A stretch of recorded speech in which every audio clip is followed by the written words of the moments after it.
على نفسك. انما يا جماعه أنا الشيبس اهو، طب انت كاره صوره ميسي عشان هو بيدعم الكيان، ولا عشان هو كسب المنتخب المصري وطلعنا من كاس العالم؟ طب انا افتح الكيس اهو، هو انا لو كلت منه يا جماعه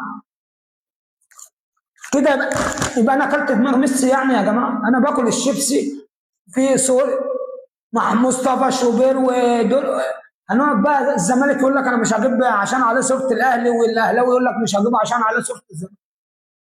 انا عاوز افهم نقطه واحده، انتوا مش عاوزين الشيبسي عشان ده بيدعم الكيان ولا عشان هو كسب مصر؟